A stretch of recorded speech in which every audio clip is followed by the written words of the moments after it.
here we are trying to talk to other countries about defending their borders, and we can't even defend ours. It does say that if you get to northern France, the UK's open, so just come in.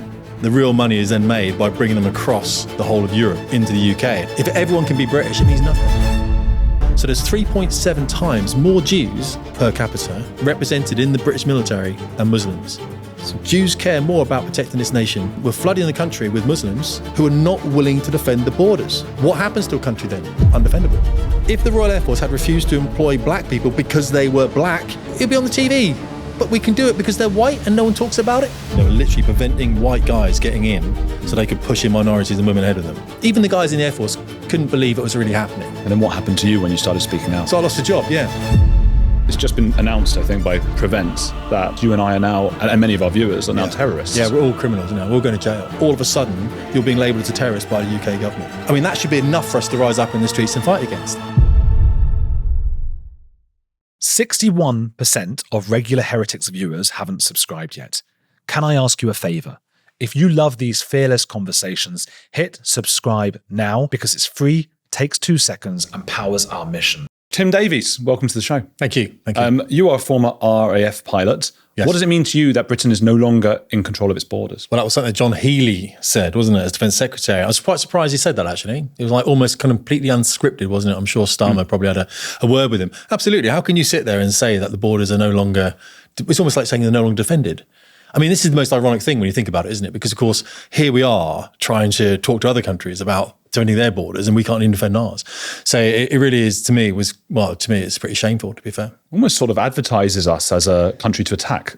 Well, when you say attack, I'm not too sure about that because we've got submarines under the surface, some, haven't we, with very nasty missiles on board. But when it comes to like northern France, especially, and the stuff that Katie Hopkins was talking about with the migration, was that the trafficking of human flesh being the most profitable way that people can make money, it does say that if you get to northern France, the UK's open. So just come in. Is that what's happening? Are there this sort of mafiosos in the northern France sort of encouraging people to move over to here? Well, I don't run the businesses, but it probably is quite profitable. Maybe we should do. I think what Katie was talking about, and I haven't spoken to Katie, maybe you have, or maybe you should, but she did a job, didn't she, with the Daily Mail, I believe it was, where she was sent down to southern Italy and she saw the Save the Children boats going across to North Africa, picking up all the migrants there and bringing them across because it was safer to do so. Much like our RNLI is now, going across to France and meeting them halfway and then bringing them back. Because, of course, we don't want, dead people floating around the channel. That's the idea, isn't it, really? So, and then, of course, what Katie was saying is the real money is then made by bringing them across the whole of Europe into the UK. And, of course, we're the endpoint. So you get them to the UK, that's the thing, isn't it? That's where you make the most money. I think someone was saying that if you get them to northern France, it might cost them a couple of grand. But to get them across the channel, that's another couple of grand. So that's why it's so profitable to bring them across the UK. And of course, I was reading something about the way, and we can talk about Islam later if you want, not that I'm an expert, of course, but the way Islam does it is it says, well, we can work out the payments kind of later when you're in the country, sort of thing. Really? And so, yeah, so they're incentivized to come across because, of course, it's all part of the big community. And then they can work it out later on. Because I was thinking, how can they afford That's right. 2 or 4 grand? How can they? Yeah, exactly. Coming out from Tunisia, Algeria, wherever. But absolutely right. So what they do is they come here and then they, I think we've seen people working it off, haven't we? There's other ways. But that most definitely was said before, that there is a network, especially an Islamic network, that allows them to come over, pay on the never, like we used to buy fridges back in the 80s, the DR rental, buy your TV, or rent your TV, wasn't it? Yeah. The same sort of thing, come across and then you can pay it off a bit later, sort of thing as it goes. Wow, I bet some of them are under quite a lot of, I use the word mafioso, sincerely, because they must be under a lot of pressure to pay off these guys. Well, I genuinely don't know. I don't think in Islam, to be fair with Islam, I'm not a massive fan, as I'm sure you know, but I don't think it's like that with the Muslims. I don't think it's a pressured thing. It's we need people to come across here. It's a place where we can develop Islam in the UK and we'll work out a way you can sort of pay for it. But I think with other nations, most definitely there is going to be more of a pressured sort of environment to get that money back, probably. Albanians. Well, I think, isn't Albanian the biggest prison population outside of the own UK? I think they are the highest. They were definitely the highest crime offenders. Yeah. And they've got a lot of problems in Albania, I suppose, which is being sort of exported here. Well, I think, didn't they take over the cocaine market in the UK? I think I read something about that. Yeah, I believe so. Yeah. I believe so. And then also, I was talking with you about this off air just now. It's just been announced, I think, by Prevent that I guess you and I are now, and many of our viewers are now terrorists. Yeah, we're all criminals now. We're all going to jail. What was that about? well, we need to get the best cells, don't we? Because we're all getting up there. Well, that was the thing about it as well. I think the issue with Prevent, from what I've read, and I'm a big fan of saying I'm not an expert, because I'm not. I'm a guy that reads stuff and then tries to put stuff together and try to understand what is happening to our country here. Because, of course, the children, what are we going to leave them in the future unless we actually stand up and do something now? So what Prevent is really saying is, as far as I can see, it labels everything, every future terrorist activity as being far right, like right radicals, because we can't find these people. They don't seem to exist anywhere. Because what we see, I think the terrorist attacks, like 70% of all terrorist attacks in the UK over the last decade have been from Islamic terrorism, so Islamists or Islamism. So, but when you look at Prevent, they don't really see that. They weren't there. They weren't put there to look at Islamic terrorism. They were put there to look at far right radical terrorism. And of course, I think they still have all that kind of material behind them, all the documentation that just points to that. So of course they're saying, yeah, if you don't, it's about immigration, wasn't it? If you don't support mass immigration. Did it say mass immigration? It was, if you are of the belief that Western culture is being replaced by multiculturalism, it was something along those lines, then you may be a terrorist. Yeah, it was about, so replacement theory itself. I mean, I talk about this a little bit, whether it's things like the Kalergi plan that people talk about, which I don't think is really what people think it is, but you've got to read quite deeply into it. And of course, then you go down rabbit holes. It's all a bit crazy, isn't it? So I'll get. But they didn't specify that. If they had said the belief that the Jews are out there trying to get or that it was some big puppet master, the lizard people, but it was just the belief that the Western culture is being replaced, which I think most people think. Well, mass migration is what they're talking about. If you think that mass migration is, then it's a cultural issue, then yeah, most definitely you're this terrorist, they're saying. It's like they're expanding, like you say. This seems a little bit like what I'm sure you and I have both spoken about with regards to DEI. You put these officers in charge, they're making a salary. Sure. And then, as you said, they can't really find that many right-wing people. No, God, no. They've got to expand the parameters. Yeah. Yeah, and because if you do find someone doing something right-wingish, like look at Tommy Robinson eating in that restaurant recently. Of course, you can put that online, can't you? You can put Tommy back into the news again, and it's this kind of all these thugs around him and everything. It's very easy for them to do that, isn't it? But it's just very difficult to find people. I mean, the thing is, you got to look at, it's like we're saying that if you want to defend your country and your country's history, your ancestry, which you should, by the way, the heritage that you grew up in. So the people behind you that were there, that built the country that I've just traveled through, you know what I mean? I think it's brilliant, by the way. If you want to stand up and say that it's important to you, then for some reason, all of a sudden, you're being labelled as a terrorist by the UK government. I mean, that should be enough for us to rise up in the streets and fight against. That makes me absolutely livid. I mean, that's supposed to be my government that we put in there, government for the people, of the people, and it's not at all. It's just labelling the rest of us as terrorists. It feels like that moment that Professor David Betts talks about. He talks about this moment that the government go and do something that is so against their own people that it leads to civil war. Yes. I mean, you're, as part, you are an RAF pilot. Does a country need at least a certain faction of nationalists or enough nationalism for people to want to even sign up to defend this country? Well, what are you fighting for? What are you fighting for? So the problem with the military we've got right now, the reason I went against DI with the military and this whole diversity grift, back it was 2020, wasn't it? And 2021, I lost a job at the end of 2021, I think it was. And I'd put videos out about the diversity issue within the military under Mike Wigston, who was Chief Air Staff at the time. The Air Force, they just got it wrong. The Army and the Navy didn't really promote it as much, so we didn't really hear about them getting it wrong. But they got it wrong as well. It's just the Air Force got called out for it because one of their senior people obviously stepped down for it. The issue being was that they were trying to get Muslims and they were trying to get minorities, mainly Muslims, but minorities and women into the military. Why? Because we're flooding the country with them. And then who are we going to put in the military? Because what are you going to fight for? Like if you're surrounded by not your own people and you're looking around, you're feeling like the stranger in your own land, what's the point of you going out to war? What are you fighting for? You've got to be able to fight for something. Now, the truth is, a lot of people when they're very young as well, they don't really feel like that. They're fighting for the guys next to them and the girls next to them, the people, like the band of brothers, you know what I mean? Speak to the Royal Marines if you want to know the issues they're having with trying to get women in now for no apparent reason. It's causing a lot of issues, of course, a lot of problems. But the truth is, you can't fight for your boys next to you type thing. Now, when you're trying to force other people into that mix, you have this diverse mix. And I think Thomas Sowell said, point out what diversity has, point out the benefits of diversity, and then we'll all lean on it.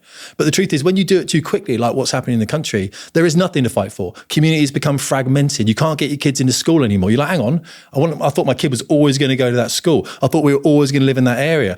Now, house prices may have been pushed up. School places may not be there anymore. So what are you fighting for? And this is the problem. All of a sudden, you have this multicultural, rapidly diverse country where no one has any, I'm not using the word British, but if you're English, where's English now? Where's the Welsh? Where's the Scots? Where's the Irish? If everyone can be British, it means nothing. And that's the problem. That's the problem with flooding. There's nothing to fight for. Yeah, absolutely. Is there an argument, though? I was just thinking about this as you were saying this. Is there an argument for them pushing to assimilate Muslims or immigrants from other countries, people from different cultures, into the army to serve under one flag? Sure, absolutely. Yeah, this is how we do it, isn't it? So how did they? What was it about how they were doing it that was wrong in your eyes? What were they doing is they were literally preventing white guys getting in so they could push in minorities and women ahead of them. And that's why Elizabeth Nicole, the group captain, went, hang on a second, I can't do this because this must be against the law. Under the Equality Act 2010, race is protected. Even if you're a white guy, it's still protected. And all of a sudden, we're saying that minorities and women must go ahead. That's what I called out. I said, look, by all means, go. And they used to go into Nando's and sit down with black kids and go, do you want to be in the Air Force? And the black kids were like, it's the first time I thought about it. So they'd help them pass these tests. The white kids, and I knew the white kids because I was helping minorities. A lot of my minorities that I was helping, and I hate the term minority. Why use it? Because it's divisive. But I'm talking about people with a different skin color to mine. They were saying, look, Tim, I know these white guys in my school and they're not getting interviews and I am, but I applied to the Air Force a year later. And I'm now ahead of them. I'm now being asked to come into the Air Force. And yet the white kids in my school or the white kids in my Combined Cadet Force, Air Training Corps, whatever it might be, you know what I mean, Air Squadron, these other branches that the military used to recruit from, these white kids they're not getting selected, or they are much behind me now. So they're being leapfrogged. And that's what kind of drew my attention to it. And then, of course, when I saw what was happening in the Air Force, I put it together, spoke to a few people. Even the guys in the Air Force couldn't believe it was really happening.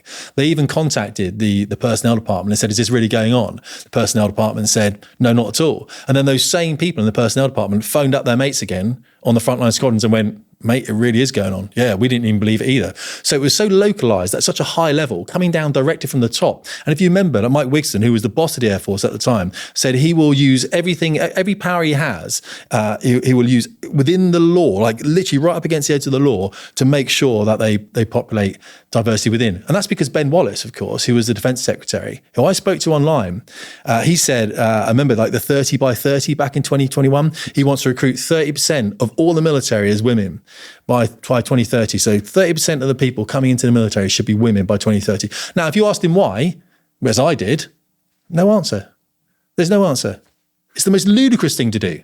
There's no reason to. Why not recruit the best people? As a narrative that's a bit topical. Just what the best people to defend the country. It's ludicrous. So by doing that, it's nonsensical, and that's when you realise the arguments are veneer thin. And the reason they're doing it, of course, is because they just cannot get in guys like us anymore. Because what are we defending? Is there a noticeable difference in sort of military drills and things like between men and women, their performance? Well, I was in aviation, so I never saw any note. I mean, women died as much as the men did. If you get it wrong, if you're not good enough, you just kill yourself or leave on the ground. But I think with the Marines are struggling because the problem with the Royal Marines, this is why I've been arguing with the Marines recently. The Marines phone me up. My father's a Marine, so I've got a close tie to the Corps insofar as I really care about what happens with the Royal Marines down at Lympstone. I really care about that. I speak to a lot of Marines. There was a young Marine recently, of course, who put something online, got himself in trouble, got himself into the press by asking other Marines online, basically, are we happy that we're lowering the standards to allow women to get into the Corps? Because all the Marines know they are lowering the standards. Like physical things. Yeah, absolutely. So basically the commando tests, and you need to get a Marine here to explain, but it's a bit better to you, but the commando tests are set in stone and everyone has to pass them. The differences are, the lowering of the standards are, there used to be this really thin ladder that went up to the high wire.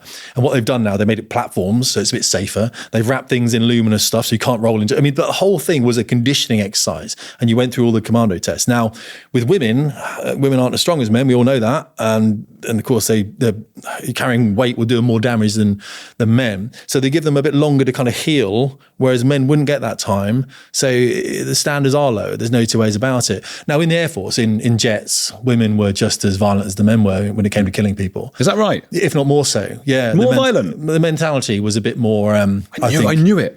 Yeah, exactly. But again, exceptional. You don't get to fly fast jets in the Royal Air Force unless you are. As these women coming through, I did ask one once, and she actually... you can imagine they're thinkers, obviously. And she said to me, I didn't see myself as changing for the Air Force in any way, but I realized I have changed because I'm in a very male-dominated environment on the squadrons. Wow. So I probably am thinking, because we're deep thinkers, right? Have to be. And this woman was saying the same thing, but they die in exactly the same way if they're not good enough. And that's the issue. I mean, when you get into a fast jet, I've used this before, there's not a screen where you type in, like, I'm a little black kid from inner city Birmingham, treat me. The jet doesn't know who you are. This is why you need the best people. This is why you can't recruit based on skin color, because the jet and the enemy just don't care. They'll just kill you if you're not good enough. So would you argue then that so your argument is not that women are not good enough to be in the RAF, it's just we don't need these diversity policies. They'll get in when they get in. I'm about standards, right? I'm about standards. Integrity, standards, honor, discipline, all that kind of stuff. So what I'm saying is just show your standards. Like the standards in the military are like super high. So go and watch the Royal Marines perform. Go and watch the British Army. Go and watch the Navy at sea. Go and watch the Air Force and what they do with aircraft. Just go and find some films online. If you're interested in joining the military, go and watch these films. But what I'm trying to say about it is just the Air Force, well, everyone, the military needs to show their standards. And then what you'll get is these young kids looking at it going, I want to be as good as that. That's why I'm going to join. Not that we're approaching people in Nando's and like, oh, you're a little black kid, you'll be good for my quota. Have you thought about joining the military? No, not at all. Right, well, why don't you come into the office and we'll do some tests for you and we'll get you in because I need to get my quotas and my figures. The thing about the Air Force is they are 16% women. They're the highest of any of the military. So 16%, it's probably a bit that was from about 2022 now, so it's probably more now. But at the time, they had 3% minorities. Whereas other services, the Army had 18%, mainly because of the Gurkha regiments. The Navy was up around 6%, I think it was, because of the Commonwealth that recruited heavily from Jamaica and the Caribbean. The Air Force just didn't have any minorities. The other two services had fewer women. It seemed women prefer to join the Air Force. It's quite a technical trade, the Air Force, so the Navy's as well. So they tend to go into that. And so what the Air Force was getting banter from the other chiefs was the fact it didn't have many minorities. And that's why they went all in on the minority push and got themselves caught out by guys like myself that said that's not acceptable. And then what happened to you when you started speaking out? So I lost a job, yeah. How did that happen? Well, I didn't really want to work for this company anyway, but I was doing a favour for a company that was working on the future combat aircraft systems, so Tempest. Was this after you'd left the RAF? Yeah, so I'd left the RAF and this thing kicked off about 2020, 2021. And I was chatting to guys who was telling me, look, this is really happening. This is because guys in the military don't want this either. They don't want to be working next to people that don't want to be there. Because that's the other byproduct of this, of forcing people into the military, which is hard. You live away from your family. People get killed around you quite a bit. You know what I mean? Not even in conflict, but in training, a lot of people just die. Does that happen? Yeah. People crash jets all the time. Yeah, people die. Yeah. But I'm in jet world, aren't I? So, but training accidents, people leave. It is quite brutal. Affairs, all these kind of things, alcoholism. I mean, I went through that, right? So all these things, it's quite a brutal existence. And you can't just change job when you want to. You're kind of in there, you're trying to get your pension if you can, if you stay a certain length of time. So you want to know people who want to be there. You want to work next to people that want to be there. And of course, the issue of trying to force people in because they got the correct skin color or they're a woman or something, if they don't want to be there, then they get in and they realize how bad it is. You get this rapid turnover. You end up like the police force, where something like 90% of the police force has less than 5 years service or something. It's a huge turnover. I think 80% of Dorset police recently said they wouldn't advise someone else to join. I mean, that Dorset police are having issues with the police officer who was removed, wasn't he, for arresting that guy with a knife. So there's issues down there anyway. Yeah. I think that was right. He arrested the guy with and he said, "Stop moving, some shouty bitch." words or something. He called him a bitch. Is that the word he used? I never knew that. It was something like "stop moving," and then he said "bitch." And that was it. Stop moving like a bitch. Oh, did he? Yeah, it was something like that. Stop moving like a bitch. While he was grappling with this guy with a knife, and then he lost his job. Well, the guy probably was moving like a bitch, wasn't he? I mean, let's be honest. Stop moving like a bitch. I mean, don't move like a bitch. Won't tell him. I mean, but I don't know. I mean, we should just bring back more police and more police violence with these knife offenders, shouldn't we? And it would stop probably overnight, wouldn't it? But it was a massive knife as well. It was like one of those two-sided ones. I don't know what you call them, but zombie things, aren't they? Oh my God. Okay. I mean, I'm glad you had brave people like him to stop them. Well, you don't anymore. That's the thing. This is scary. You don't anymore, yeah. So what happens when your company, what do they say to you? Just email you or something? Oh, when I was working, yeah. So I was working for an engineering company down in Bristol, North Bristol, in fact. And I was being put into other companies to help them workflow-wise and everything and stuff like this. It was all a bit kind of generic. What does anyone really do in these companies, really? It's taxpayer money. And I was like, my wife was like, well, it's good money. I'm like, yeah, but I'm not feeling that I'm doing anything tangible. I still don't feel this project's ever going to go anywhere. And of course, it's a massive, and I understand why they pay people to do these jobs, because of course, then they go and spend it on TVs and it goes back to the economy. I understand it. I'm just taxpayers' money. So I was in this building one day and I got a call and they just said, get out of the building because security is going to come and get you. So I got out, went back to the main company. I was working over the other side of the country. Got back then, they said, yeah, you've just lost your security clearance. It's been paused. I was working at quite a high level of security clearance, which you have to on that project. And I'd released videos questioning the Air Force about diversity. Chief Air Staff, Ministry of Defence. And I was saying, look, this is fundamentally wrong. Now, what the ministry does, because it's faceless, it's full of civil servants, bureaucrats, spineless men, spineless women. There's no name on the bottom of the emails. So when they actually wrote to me and said, we paused your security clearance, there's no name. There's no one taking responsibility for that. And so what happened is I sat there for 3 months without work. And, it's not easy when you come out of the military to find work really anyway, to be fair, unless you're going to work for someone that's quite good at killing people, in a very expeditious manner. Like a lot of my guys went to Saudi and stuff, and China. I didn't want to do that stuff. But there's lots of money out there. And that's where we're losing people to then. Well, that's because they pay very well. Yeah. Huh. Yeah. So, but then I didn't do that. And so I sat there with the wife saying, when are you going to get a job? And I said, but they're going to give me the job back. And eventually I wrote to them, and I actually threatened the ministry with something the ministry was doing, which I knew was happening, which was aligned with this sort of diversity thing. And I said, look, I'm about to do a massive video on that. And I got the clearance back within, I think it was 3 hours. Really? So you blackmailed? I'm not blackmailing anyone, allegedly. You can say what you want on this big podcast of yours. No, it wasn't a blackmail. It's just saying, look, I know what's happening within the ministry. I know what the civil service is doing. And I know what you're pushing for within these core teeth arms, basically.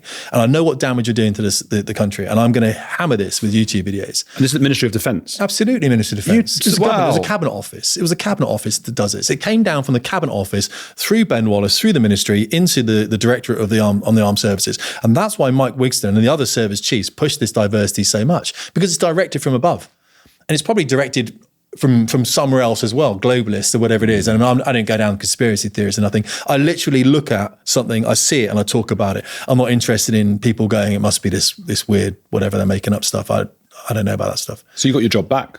Well, I did. I got the clearance back, and then I had to decide whether I want to go back to work there again. But why would you work knowing that you're under that umbrella now of oppression? You know what I mean? I'm being oppressed. I'm not that guy. But you know what I mean? Anytime. So now they're controlling my speech. So now they're controlling what I say on YouTube.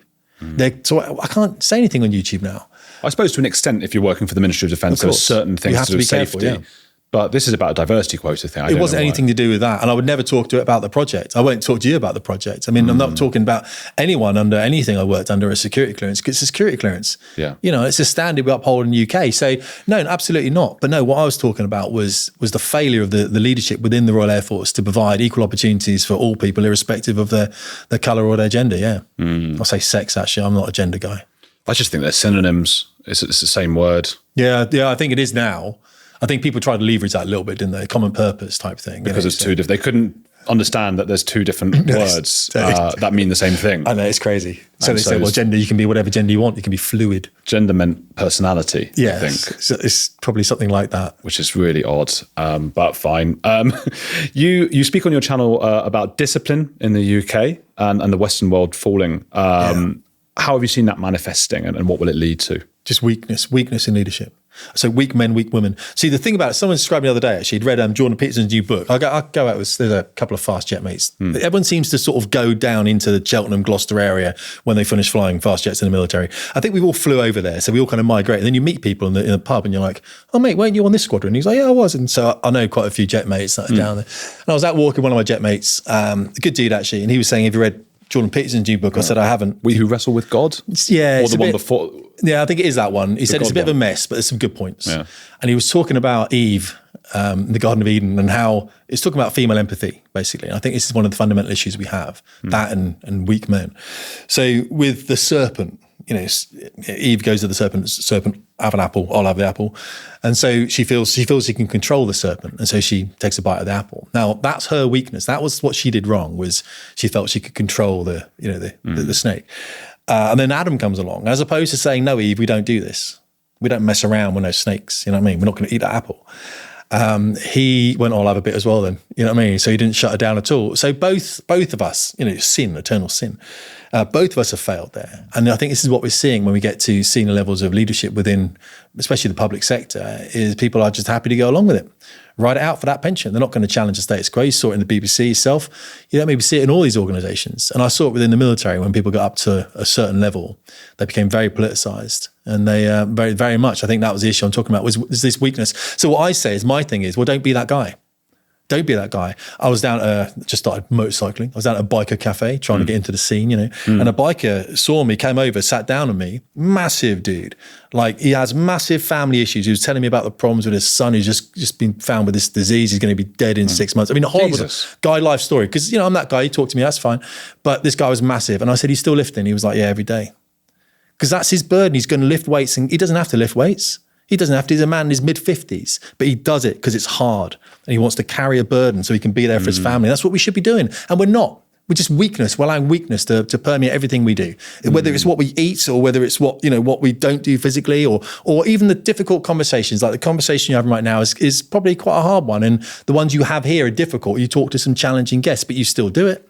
Yeah, I feel like we've gotten masculinity so confused because firstly, Jordan Peterson came on the scene. I think whatever you might think of his politics, some people agree and don't agree. The way he was with boys and men was unbelievable. Yeah, it was like very this good. Fresh new energy into, hey, you can be a man, but pull up your socks and don't expect women to just go for you. You've got to make yourself, opposite of Andrew Tate, I think. Yes. But they just completely demonized him. He was kicked out. So then what do we have with men? So we either have, oh, you're a white man, you're horrible. Or we seem to have this complete opposite, which is, why don't men cry more? You should be crying. Now, some men might want to cry, but I think I think we're trying to sort of get a feminine answer to men. A lot of men don't really want to cry. I don't really fancy crying. Some do. I appreciate that. But I appreciate what you're saying. Maybe this man, instead of that, he's going down, he's working out. That's sort of a testosterone-fueled version of that. I just think it's suffering. He's embracing the suffering that's necessary because we've got this thing now where we expect life to be really comfortable, and we can see it. We see the guys driving the big cars around, all the watches that they've rented and stuff, and we think that's what we need. So we're all very money orientated. But money, I hit 50 recently, and I have friends that are either they've been killed in flying accidents before, or they're getting illnesses now. So we've got friends that are getting cancers they never knew they had, and it's nothing to do with military service. I don't really have friends as such, but these are people in the family, and you think, well, what is your life supposed to be about now? Because if you look back on your life and the things you did, was it in the service of others or was it in the service of self?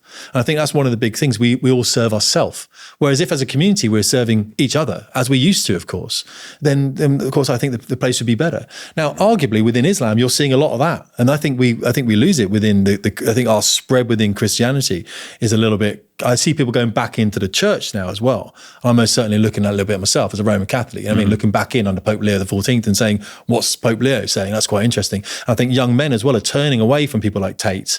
I think the problem with demonizing Peterson, if you look at what's happened, we live in a feminized matriarchy, don't we? A very soft state where we don't have borders. We don't have boundaries. We haven't got borders. Literal border. We haven't got borders. The country hasn't got borders. We don't have boundaries of what is acceptable and what's not.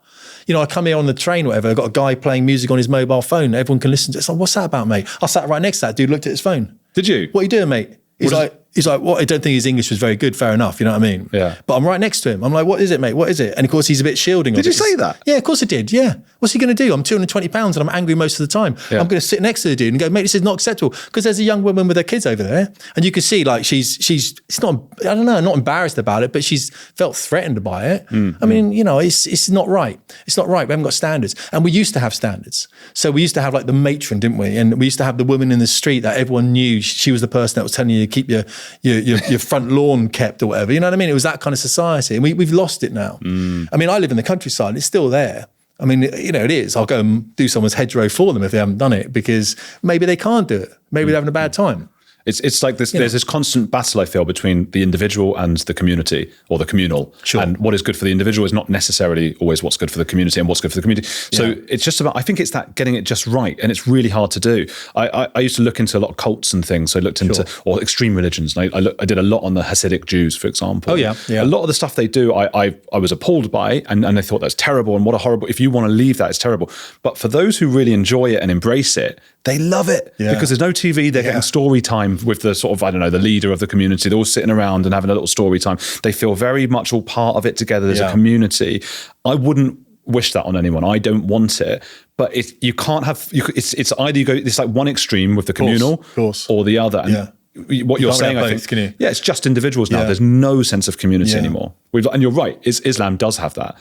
And I think that makes them stronger. And I think that's why we're getting taken apart. I think it does, but you've got an issue with Islam, and it's a very prevalent issue as well that's not really being addressed, and that's that 3% of the 6.5%. So, you've got 100% of Muslims in the UK, but 3% of them are radical. They're Islamists. They are here to damage the UK, and they are here to attack schools with young kids in it.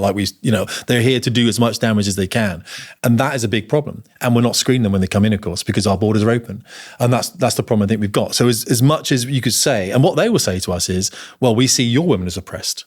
Because we can say, well, Afghani women, not that we care because it's Afghanistan or it's Iraq, it's not our business, you know what I'm saying? We can say, well, of course it was our business, but it's not now. We can say, well, we went to war in Afghanistan so women could wear miniskirts. That was the thinking, not that I was thinking that. It was because of Osama bin Laden, wasn't it? But, people will use that analogy. And what some in Islam will say is, well, we think your women are oppressed because you allow your women to go out uncovered and it's, you make them work. We don't make our women work, you know what I mean? And so there is a definite conversation to be had. What I'm saying is Islam isn't compatible with the West. And that fundamentally is where I stand with it. I just don't want it in the UK. I don't want it in any form in the UK. I mean, if we're going to have it in the UK, let's have it manageable. If we're going to talk about Islam, we can. But, I think when it comes down to community, they have, I think, a pretty solid community. Although if you want to talk about Islam in the community and when it comes to raping young white girls, well, we can talk about that as well, because I didn't see anyone in the Pakistani community calling that out. 10% of all Pakistani Muslim men in Telford were convicted of raping white girls. So where's the women marching down the streets for that? Where are the Pakistani Muslim women saying, this is not right? I'll tell you where they were. They were celebrating their men when they were sent down. They were saying, love you, daddy, when he got sent down. So they obviously knew about it. So when we talk about community cohesion, it's not always a good thing necessarily. And I think that needs to be addressed as well. Yeah. This is something that I think a lot of people don't realize about those grooming gangs or our gangs. Mohan Singh was saying, it's not gangs like mobs or mafias or these sort of people out on the street go, it's people's families. Sure. And his understanding of it, and Mohan Singh is a Sikh who's very much involved in the Sikh and Hindu and Islamic communities. He's very much a part of all of that. He's intertwined with it all. Is that it's the women know, the wives know, the kids know, everyone's sitting around at dinner and it's almost like an unsaid thing probably. I don't imagine that the wives are going, wahaha, good, you're going out and doing this and that. Yeah, of course. They just know, they have no power. Of course. That's really scary. Well, it is in the UK. Now, if you want to go out into Qatar, UAE, Saudi, I don't care. You can do that if you want, but not here. Well, they stop it though, don't they? I think. Well, they do. So you're absolutely right. Now, this is the other thing, isn't it? So no Christian in those countries can be in government, whereas we allow Muslims to be in government here. And so this is something else we need to consider as well, because we know that certain communities vote on a certain way because someone tells them to do it. And I don't think really Christians necessarily do that. But I do think that conversation needs to be had. There's a lot of conversations we need to be had that aren't being had. And what are we doing? It's almost as if it's come so far now that we should just all shut up and let what happen happen. It's going to happen, isn't it? So there's going to be a spark that kicks it off. And I think, looking at other countries, we'll probably see that before it comes here. But you're right. But also, let's not excuse it. So that's what a lot of people do. They say, well, it's the community. This is why it happens, because it's part of their culture. Not in the UK, it's not. I mean, for every one of me sat in front of you, there's another 100,000 of me thinking exactly the same thing. And I meet them. I meet these men. Terrorists, all of us. All of us terrorists. All of us going to be in jail. And we can be very angry. The thing about Britishness, if you want to term that, or Englishness, and I prefer to use Englishness because Britishness is an export variant where anyone that comes in a rubber dinghy now can be British, can't they? Sure. I'm English, I'm half Welsh, I'm actually a bit eighth German as well. It's all a bit of a mix, but still I'm from these lands and this is where my family came from. All of us have a responsibility to do something about this in a way that is, of course, not inflammatory or violent. I've got to say that, haven't I? Because else we're going to have jail. Yeah. But you have to protect your families, you have to protect your communities and stuff. This is, it comes down to if certain communities within the UK don't want to sort themselves out, they will be sorted out. It doesn't, of course they will, because it's always going to, look what's happening in Ireland right now. You only got to watch what's happening in Ireland. It's going to kick off there pretty soon. Do you think that's the place where civil war will start? Well, civil war is a really interesting one because I'm not an expert on that, and you need to speak to experts on civil war because people like David Betts and people like that are pretty good at this sort of stuff. However, he was saying that it wasn't going to be a civil war between the white population and, say, another population. It was going to be within other populations, so Indians and Pakistanis or something like that, you know what I mean? That's what he was thinking, I think, was civil war, from what I remember. But he's actually said recently as well, he sees Ireland as a bit of a leading light in what's going to happen. Yeah, or like a leading darkness and what's going on. Yeah, I mean, the whole thing is sad, but also it's almost like needs to happen for governments to sort of start thinking about the rate at which they've pushed immigration, because no one's saying immigration is bad. It's always been there. We've always had a movement of people. Of course we have. It's the rate at which it's happened. And that's really, I mean, jobs, schools, medical care, everything. That's what's been disrupted. And I just think it's been entirely negligent. And if I was in a party, and of course it wouldn't matter anyway whether you're in a party and you got into power, it wouldn't matter. This is why I'm not into politics, I'm into community. I don't believe politics is the answer. Look what happened in Reform recently. It's not the answer. Reform's not the answer. Homeland's not the answer. None of this is the answer. None of it's going to change because the civil service is still there. And the civil service in the UK, watch Yes Minister and you'll get all the answers. It doesn't matter what party's in power. The civil service is there to stop rapid disruption of politics. So things carry on going. They're a blockage. I think individual ministers were saying, I think Liz Truss was saying when she was here, very similar. Individual ministers can't change anything. Now the Prime Minister can, but they make it difficult for them as well. But individual ministers have people working underneath them and they just, they block stuff. So I don't think anything will change. Are we unsavable?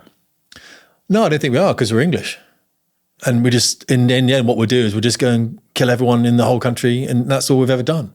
And we will, and it will come to a flashpoint. You don't really think that, you're an Englishman. I'm an Englishman. I've got Welsh ancestry. I've lived in Scotland honestly, I can't see anything else happening. What would you see happening? Well, my ancestry, the ancestry thing is a complicated one, isn't it? I don't even know where mine is from. Sure. But my grandparents were all born in England. Sure. But I would add to what you were saying that not only do the English, whoever that might be, and it's very difficult to define, sure, but of course. Not only do they have responsibility to sort of step up, but I think immigrants, including first, second, third generation, who love the West, who love the values of the West, have a responsibility as well. They want to be part of this. Absolutely. I've moved to several different countries and lived there, and once I'm there, either I go, I don't really like it here, I'm moving, or I go, right, I'm on board. When I'm in Argentina, I'll get my Argentina football kit. I'm still England's and all that, but I'm living in their country. I'm going to be polite to them. I'm going to do their thing and stand up for their values. If they want to do tango in the street, then they can do it. Although it does wind me up at like 4 a.m. when I couldn't sleep because that's just Argentina. Parties and stuff. That's just Latin America, isn't it? That's just ridiculous. But the thing is, there's no alternative. So, do you know what the Sikh community did when their girls were abused? You're aware of what the Sikh community did. They didn't have as much of a problem with it as we did because they took it under control themselves. And that's what Sikhs do. So there are a lot of people that sort of aren't around anymore, it seems, because the Sikhs were very much, we abide by the law in the UK. I think as Englishmen, we do. But I think when the law, when you've got the Defence Secretary saying the borders are open, as I said on my YouTube channel, all right, we'll arm ourselves then.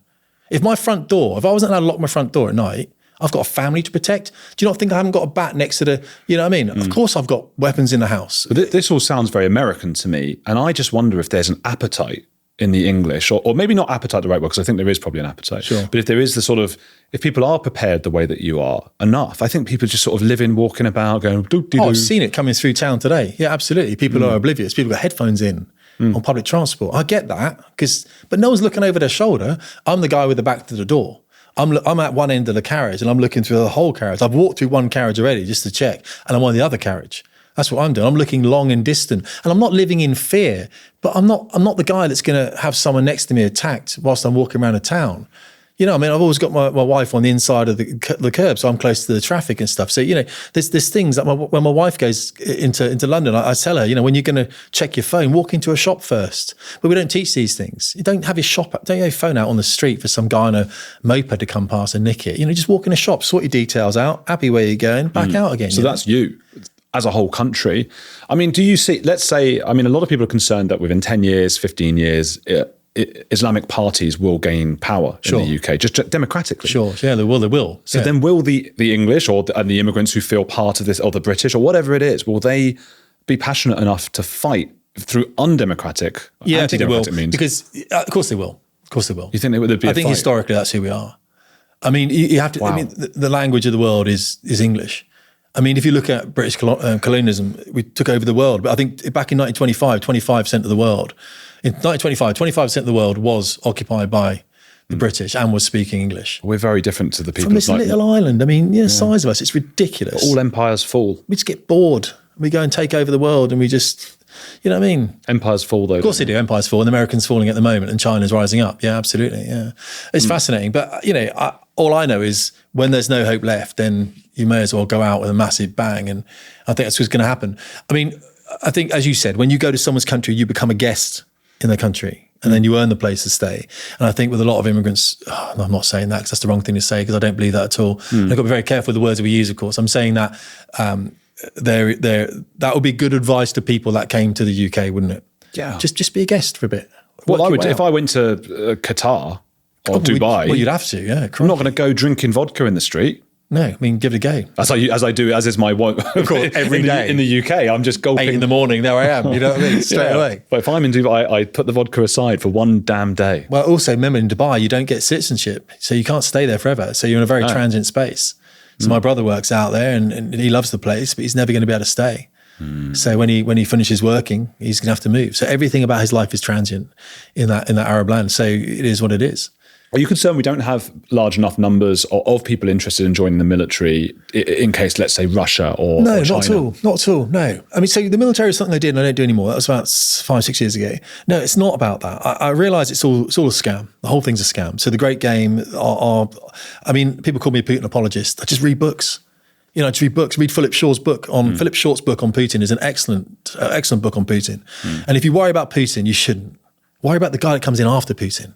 That's the guy you got to worry about. That's why Putin is like he is, because he realizes what he has to do to keep Russia together. And he's the man to do it. The reason that we haven't been dragged into a third world war is because of Putin. It's Putin that is stopping this happening. It's not Starmer. It's not Starmer that's stopping it happening. You know what I mean? It's not any of the other, European. I mean, everyone is trying to push for this war with Russia. Drones into Russia, trying to hit infrastructure, everything else. They're trying to get him to kick off into massive war. But Putin understands what the game they're playing is. I think Trump understands that to a certain extent as well. I'd say that a little bit from what I'm reading. There are some clever people out there. But, Jeffrey Sachs, Mearsheimer, people like this will give you the narrative and the historical context of these things. Our military is the smallest it's been in 200 years. It is a very tiny military. When I joined, God, I can't remember. I think the entire military now, 106. This is the thing that people don't realize about the security apparatus of the United Kingdom. This is why they're so worried about guys like me talking out on your soon-to-be banned podcast. The reason that they're worried about it is there's 170,000 police officers in the UK. Majority of those are backroom staff. They're not response officers. There's 136,000 in the military. So total, you've got 300,000 people in a nation of probably 90 odd million. Let's be honest. It's not 65 anymore, is it? You've got 300,000 people that are there to protect the state and to keep order. And that's being generous, as I said, because if you look at most of the military and out of an army of 100,000, we could only field 10,000 in Afghanistan, 10%. And that was that's ridiculous, right? So really, there's not very many people that are going to quell insurrection or any kind of civil unrest in the UK. So it's not about boosting numbers, really. I don't care what they do. I think we need the right people in there, and hopefully that will attract better people. But you're suggesting it's too small, the military?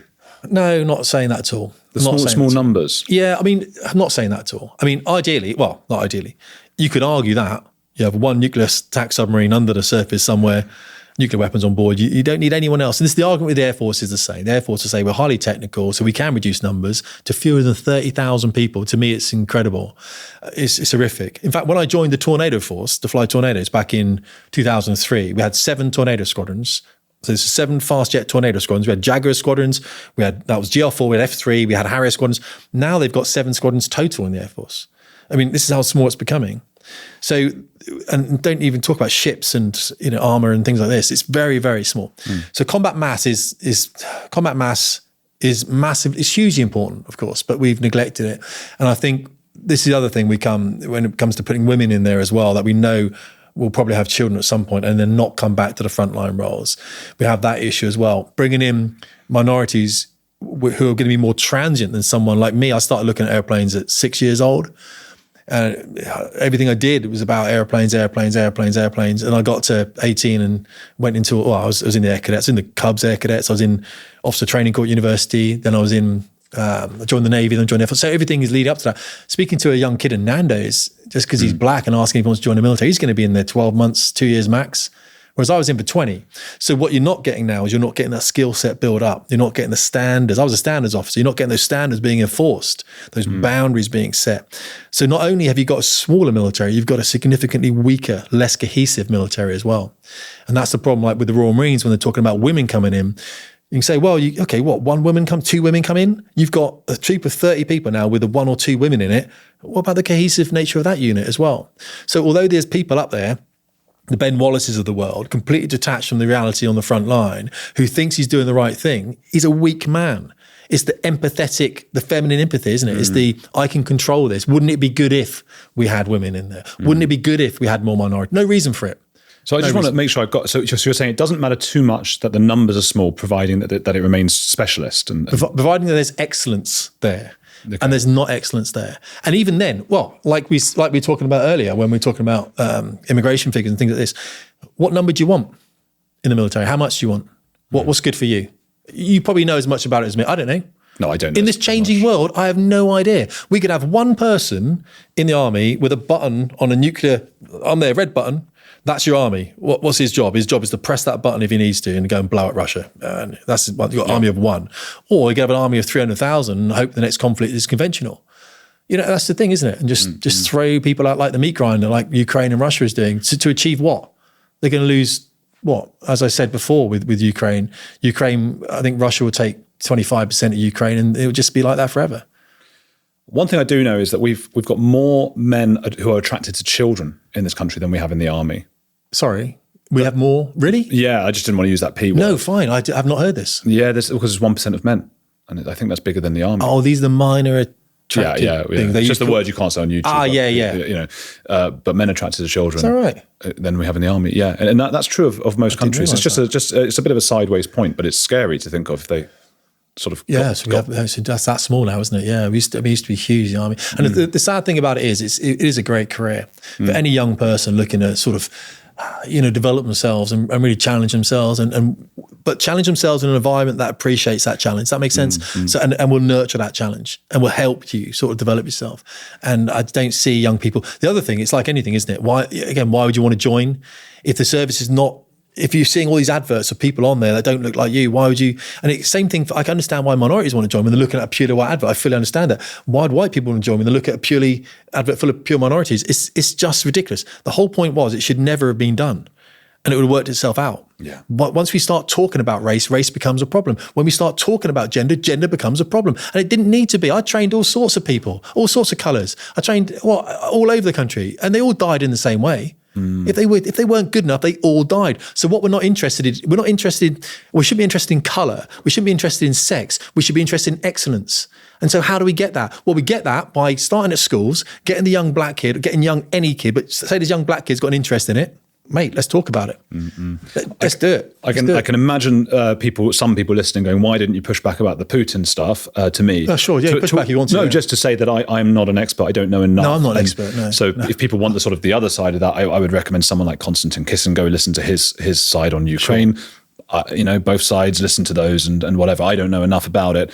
I just see those comments sometimes. Why didn't you push back? No, I don't know enough. And I get that on my channel. I'm not an expert, but I just read books on it and listened to more intelligent people than me on it. That's all. And there are intelligent people I've heard on both sides. I'm not an expert. If there's one thing I've learned from sort of Israel-Palestine and having as a sort of, I've come from a Jewish background, so I've got an interest in that, is that it's never as simple as one side is evil and just wants to attack everyone. Although actually, I don't know. Well, yeah, I mean, no one's an expert on that. No one's an expert on that. These things are far more complex. And if you see someone going, no, it's simple, hugely that's the complex.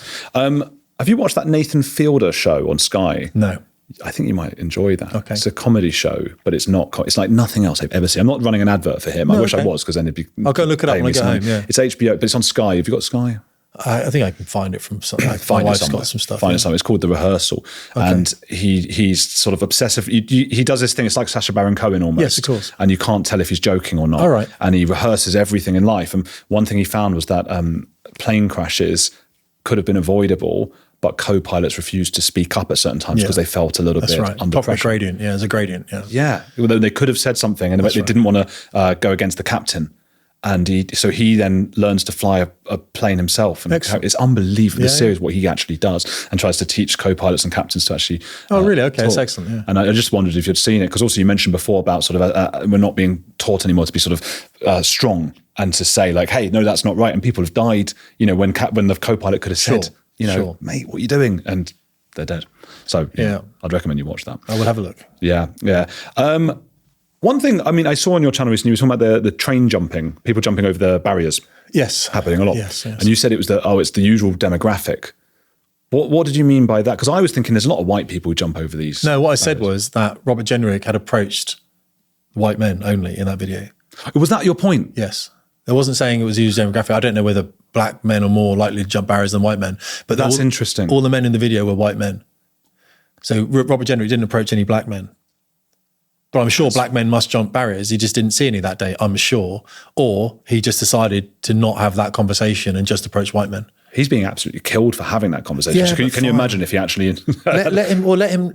Yeah. So if he made a video and he only approached black men, we'd be saying that, wouldn't we? But we don't say it because he only approached white men. I mean, white men jump barriers and black men jump barriers. I think this is the problem. Race never used to be, my wife was saying this the other day, she goes, when did race become such a thing that we talk about? I know. Never used to be. Never used to be. And I don't remember it being. And as I said, I was on that train earlier, I said to you, with that lovely, there was a black woman, there were 2 little kids, and I had a good conversation. I mean, it's not, I don't see it as an issue, but it's been made to be an issue. And now everyone sees it, don't they? Have you found this as well? And it was something that Ian Dale, as much as I respect him, I had this great chat with him. And several people, we've had these arguments and said similar things to what you've been saying today. Like, we're a bit concerned about a culture that, well, the thing that makes us a terrorist now, we're concerned that the Western culture is being replaced. And they've then sort of gone, okay, well, I don't just notice that, Muslims or black people. They throw the black people thing in there as if we're all saying that. Do you know what I mean? We're saying black people as well? No, they will sort of say, like, to me, like, look, I don't care if someone's Muslim or black, or so, as if I had said, they're confusing immutable features with cultures. Yeah. Well, I talk about this a lot. It's because people say, well, is Frank Bruno an Englishman? I'm like, well, he is. He's not an Englishman, because I watched Frank Bruno, Daley Thompson. I watched all those athletes. Who was a sprinter? I can't remember the sprinter's name now. Ian Wright. Yeah, all those people growing up. And you think, Linford Christian, I think all those people were like that. We didn't see a colour. Did we see a colour? I don't remember seeing a colour. Yeah. It wasn't a thing, was it? It was like, remember Daley Thompson doing the decathlon and just watching him on TV, just going, come on, win. It was an amazing time. They were racist though, weren't they? Sort of. Of course they were, yeah. But it's not a high percentage of the country. But what's wrong with being a racist? Everyone's racist. We're all prejudiced at some point, don't get me wrong. Because if you grow up with so I grew up with a white family, right? Yeah. So I see the mannerisms. We have white people have different mannerisms to black people, have different mannerisms. So you just go and pick your culture that you want. There's enough cultures to pick from.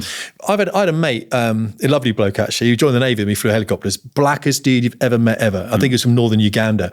He grew up in a white family, like adopted kid. So he had these white mannerisms and he felt unsafe around black people because he didn't understand he just couldn't, the facial features. It wasn't naturalized to him. But when I think he was adopted like really young as well, like before the age of like 1 or 6 months or something. You're really still talking about culture though, aren't you? Well, his culture he grew up in was a white culture, but again, it's pattern recognition, a lot of it as well, I remember. So, we recognize the pattern. I understand what you're doing with your eyes, but I can see it. Whereas if I sat an opposite, maybe a black man I didn't grow up with, I mean, crikey, I've worked with enough now, I'm probably fine. You know what I mean? But when you're younger, you're probably not. So when people say you're racist, it's like, well, I remember there was a woman that ran, she'd been attacked on the underground in New York, and she managed to escape her attacker, and she ran into a white girl, ran into the arms of a black man. And when they interviewed that black man later on TV, he said, how do you know there's a problem? He said, well, this is New York. He said, it was a white girl running into the arms of a black man. Of course there's a problem. You know what I mean? She must have been in trouble, right? So everyone has these sort of biases. Yeah, of course we do. We have biases. Yeah, we have. Yeah, absolutely. Why are we denying that? It's the one thing the woke get right. Actually, they're saying we're biased. Yeah, that we were unconscious bias. Well, of course, I agree with they them. are as well. Absolutely, I agree with them. That's the one. That's the one sort of Harry and Meghan thing. Well, no, I agree. Well, providing it doesn't lead you to not hire somebody because of their race. That is racism then, isn't it? Because you're acting on something and you're preventing someone to do that based on the colour of their skin or based on their race. That is racism. But to say that you don't understand or to say that you prefer living in a white neighbourhood, you're getting this thing in America now, aren't you, where we're talking about black fatigue, where black people are saying, I prefer living in a white neighbourhood. I prefer it. It's safer for me living in this is a black people saying, I prefer living in a white neighbourhood. Is that racist of them not to go and live with their own people? My head's going to explode. Exactly. Yeah, exactly. So that's where the conversation happens. I mean, we all recognise different patterns in other people. I get called racist the whole time. I'm like, I've never stopped anyone doing anything because of their race. So how am I racist? I taught black people to fly. I taught women to fly. Are we allowed to say colour people now, people of colour? I don't know which way around it's supposed to be. Whatever you say will be wrong. Of course it's going to be wrong. I taught everyone. It didn't matter. All I cared about was how good they were and how good could I make them, because I didn't want them to kill me or themselves. That was all it was. Because as I said, the jet doesn't know. You don't climb into a jet and it goes, I've got a black dude in the back now. I better be a bit more careful when I fly them. The jet doesn't know. It's a piece of machinery. But can I make that person better? Yes or no? And I chop people. Well, I mean, chopped is what you say is you fail them. So you end their flying careers. And I did so because I didn't want to have to go and tell their parents that they died. So that's why we do it. And it happened to men. It happened to women. It always happened to me when I came through flying. Very almost happened to me as well. So, there's no preference. We don't not fly people or not employ people because they're skin color, unless you're the Royal Air Force who decided not to employ white people because they were white. And that's what's so wrong with it. If we reverse that, this is when I say this, people kind of go, "Oh yeah, he's got a point." Actually, I'm like, why haven't you not done this yourself? If the Royal Air Force had refused to employ black people because they were black, it'd be on the TV. But we can do it because they're white and no one talks about it. Come on, I thought we were better than that. That's the whole point. This is what I'm talking about, standards. We've got to look at this. This was fundamentally wrong. Why are we accepting it? We shouldn't be accepting it. My wife actually met Mike Wigston at a train station in London recently. He wasn't very happy with her at all. Because he was the boss of the Air Force. He did that. He thinks I caused great damage to the Air Force. I'm like, mate, I wasn't the one that stopped people joining based on their skin color. That was you. That wasn't me. I'm the guy that said that was wrong. I thought we were all saying that's wrong. Aren't we all saying it's wrong? Unless I'm living in a different universe now. Imagine any other country doing that. Exactly. We'd be talking about it. I had American guys write to me going, dude, is that Jen? Did that really happen? That really, really happened, yes. And the Royal Air Force legal team said it was acceptable. They said it was acceptable. And that's what I was saying was like, I'll tell you what, I'm going to hold a mirror up to you, Air Force. This is what it looks like. Because when you're in the service, by the way, you're disconnected from the outside world. Maybe you live on the bases and you live with the same people and you hear the same stories and you don't have time. You're working 14-hour days most of the time. You haven't got time to go home and go, I'll go listen to Andrew's podcast. I'll learn something from that. You haven't got time to do it. So yeah, people write to me and they're like, Tim, your YouTube channel is racist, mate, and you're a bigot. And I'm like, we flew together. This happened recently with a very senior guy in the Air Force actually, and he's a mate of mine. And I said, look, we flew together over Iraq in the same airplanes next to each other. My life was in your hand, your life is in my hands. Do you think honestly that's who I am? He's like, well, you get a bit full on sometimes, mate. I'm saying, come back to me in a decade where you wish you had been, because this is it. This is it. It's not going to change. Is it going to stop all of a sudden? No, it's not, of course. It's just going to get worse and worse and worse. We're all terrorists, as you said. We're all going to go to jail. Well, jails are full, of course. Well, flying over Iraq and things like that, did you ever get into very dicey situations? I was on the Iranian border once. The closest I ever had was a couple of Iranian F-14s launched against me. I was quite lucky in that respect. I know a lot of guys that got themselves mixed up in some nasty stuff, but I never did, no. And I was able to run away bravely. I'm not going to mess around with some Iranian F-14s. And they're rapid. They've got the missiles on them that were firing long range as well. So, you do what you got to do and then you leave. But the whole thing was, great experience. Don't get me wrong. I think the whole thing was a mess from the start. But yeah, I was quite fortunate that I never had any issues. I'm quite lucky. I've got another question for you, but first, where can people find your channel or anything like that? It's Fast Jet Performance. It's obviously it's on YouTube. I started off talking about aviation content, and then just realised what's happening to the country right now. And this is going back a couple of years, and just I only made 1 or 2 videos. It's like just threaders with it all. And also, I'll be honest with you right now. Okay, it's just me and you just chatting, right? I've kind of got to the point now at 50. I'm like, why are we still doing this? It's almost like I just need a break from the world. Do you not feel this sometimes? When you're hammering it, I felt it with like Liz Truss when I saw her on your show as well. I thought about her. I thought, I can sort of see it in her. She's like, nothing's going to change. No matter what I do, nothing's going to change. And I've tried to do my best. She tried to do something quite innovative with quasi-cartane. It didn't work. Bond markets rebelled because they'd done something like before and they hadn't told her.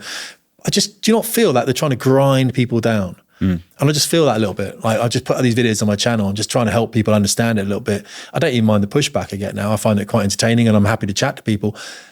I just don't know what the next thing is. All I can say is that, we need to just level up our own personal standards around the communities we're in, because I don't see politics as the answer up until the point that everyone just marches around Westminster, surrounds it and says this is enough. Because that's what else is going to happen. Well, I mean... Yeah. Well, look, that's better than the alternative, which is everybody just lying down and taking it. And I'd like to think that your channel and maybe mine and several others like that at least prepare the average person who's walking around sort of leafy Tunbridge Wells for what is happening around us without turning into, racists and bigots and those kinds of things, and just going, okay, let's be aware and let's change the conversation a bit. So hopefully that's what your channel's doing. Yeah, hopefully it's building awareness. Yeah, I mean, don't get me wrong. We all have a rant, don't we? But I think I look further ahead than most people as well. I mean, when you read history and stuff, you see what's happening, what's changing. And arguably, the replacement, people call it replacement, people call it invasion. I think there's a lot of that. I think if you look at, remember the 6.5 million Muslim figure was done in 2021. I know. And that's what's crazy about it. That's when it was 6.5% of the population in 2021. It's got to be more now. Well, how much more? We don't know, do we? Because no one's keeping, those stats aren't available. We don't know till 2031. I'd say the interesting thing as well, do we have 2 minutes, do we? Go on. Okay. Sorry. Just in the British Army, when we talk about providing security for the country, so in the British military, there are 650 Muslims out of a population that we know of, that's 6.5%, which is 4 million that we know from 2021. That's 0.015%. Now, out of the Jewish population in the UK, there's 280,000 Jews, apparently. Mm-hmm. In the British military, there's 150 Jews. When you look at that percentage, that's 0.056. So there's 3.7 times more Jews per capita represented in the British military than Muslims. So Jews care more about protecting this nation than Muslims do. So who are we more worried about? Because I'd be more worried about the people that don't want to protect the nation. That's what I'm talking about. That's the kind of conversation we need to have. I think that's why the military is trying to push people into it. Because at the moment, we're flooding the country with Muslims. I haven't got an issue with Muslims, I've got an issue with Islam. But Islam is flooding the country with people who are not willing to defend the borders. They're not willing to defend the country. What happens to a country then? Undefendable. I just proved it by statistics. They're not my statistics. These statistics come out of the Office of National Statistics, the ONS. These are factually correct. 3.7 times. Jewish people are more. And another stat that's scary along those lines is, and I've said this before on the show, but the Pew research has shown that 97 to 99% of Muslims in the Middle East have unfavorable views of Jews, and we bring in more of those people to the country each year than we have Jews already in the country. Yes. That's scary. I wonder as well, there's often a conflation of sort of Jews or Sikhs and Muslims and Hindus, and if one of the differences is that the average Muslim, not all of them, of course, but the average Muslim is much, much more religious, because I doubt many of those Jews in the army are Hasidics. Right. Even in Israel, they vote not to go in the army. That's right. Which I think is outrageous, because they vote for the policy which makes everybody else have to, what's it called, conscription? Yeah, it's that. Yeah, and then they don't fight in it themselves. I think that's outrageous. So they'll take up a certain percentage of the Jews. So the actual Jews who are not Hasidics or Haredi, who are in the army, must be like, I might be wrong about that. If I'm wrong, don't have a go at me. I don't know, but it's a valid point you make, isn't it? Yeah, absolutely. But also, don't forget, a lot of Muslims, I mean, we tend to put all Muslims in the same. A lot of Muslims don't go to mosques. They're not practicing Muslims, so we put them all in the same bucket, don't we? Basically, all Muslims are the same. They're not the same. They're not the same. Of course, they're not the same. Some of them just don't want to be in the army. And also, the average age of Muslims in the UK is quite, I can't remember what it is now. It's like very early 20s, I think it is. It's not the same as other demographics. I think our average age is a white man in the UK, is it in the mid 40s or something? I think it is something like that. So we've got a very aging population, which means we need a younger demographic, and we will understand that. This is why it needed to be done slower, more maturely, by talking about British values and encouraging people to adhere to them. And we haven't done it. I'll tell you what, any Jew, any Muslim, anything who fights for our country is good by me. They're all right. Well, of course, and you put the uniform on, you're not going to find any issue at all with people when they've got a uniform on. Yeah. And that's the great thing about the military. It's a great thing about the police service as well, actually, because the police service has to be representative of the people it serves, irrespective of the senior levels and the people up there, unfortunately, a bit whack, aren't they? But I think the average everyday police officer is pretty solid. I think they're very tired as well. That's the other thing. We're all tired. Yeah, everyone's tired. That's it. I feel it. Who's a heretic you admire? Who's a heretic I admire? Well, if we're talking aviation-wise, obviously you could look at Maverick, Pete Mitchell, can you? He was a heretic when he was in Top Gun. Right. Was that a real person? Or was it just the film? No, it's Maverick, it's a film. That's fine. I don't mind. I don't mind fictional characters. No, of course. Well, I mean, an Iron Eagle, Chappie Sinclair, Dougie Masters, Iron Eagle, great films. So these are films. I mean, I'm just saying. Obviously, you built my childhood on these, isn't it? Howard Hughes. Yeah, exactly. I think John Boyd most definitely was the guy that was. He was a guy who looked at the energy management theory of fast jets, so tedious for your audience. He was the guy behind the F-16 and the F-18, pretty much. And he went against the big sort of fighters in America. And he said, no, we don't need big fighters, we want small, agile fighters. He was a colonel in the United States Air Force. And at his funeral, they were supposed to do a flyover for him, and they couldn't get through for the weather. He became massive in the United States Marine Corps. So John Boyd's funeral was teeming with Marines and like almost zero Air Force guys. So that guy really went against the grain. He was hated as an officer in the United States Air Force. Never wrote anything down either, just lectured on his OODA loop theory. So observe, orientate, decide, act. Big in business now, has been for years. But also Chuck Yeager. I think he was a very cantankerous pilot. I think people aren't looking at Enoch Powell enough. Bloody hell. John Powell. I don't think they're looking at... whenever someone criticises Enoch Powell, go read about him. And if you're half as clever as that man, I'll listen to what you say. But he spoke something like 12 languages. I mean, he had Indian friends, and the man wasn't a racist at all. He went from private to brigadier, I think, in the shortest space has ever happened. I mean, the guy, absolute legend. I think he was writing essays. He became a professor, didn't he? I mean, just incredible guy. Really was an incredible guy. So there's people like that, I think. In the Air Force, I think Keith Parks ran 11 Group. He went against the big wing theory of some senior people. Was it Dowding, Lee Mallory? So yeah, I mean, people. I think people. That's like great heretics. So it's interesting about Enoch Powell. I think I need to read up a bit more about him as well. There has been a lot of people now, even people who are socially liberal, like Ian Dale. Right. Yes, when he mentioned Enoch Powell, he was did like, he mention Ian Powell? And he said, not that I'm against Enoch necessarily as an interesting. He said something like that. It was interesting, and I thought, that's interesting. Seems like both sides are revising. Yeah, I think they should do. I mean, Thatcher said he was the best parliamentarian she'd ever seen. Well, there you go. I read about him and I'm like, we're just humbled in that guy's presence. And the Rivers, even 68, I think even he realised he probably was mistimed there. Is he wrong now? No, of course he's not. People, go and follow Fast Jet Performance. I'm going to put a link down below underneath the YouTube. He's got a great, fascinating channel. Go click that. He's come all the way for this show, so please do. Hit that like button. Have you subscribed? Please hit it helps the whole thing, and keep watching the channel.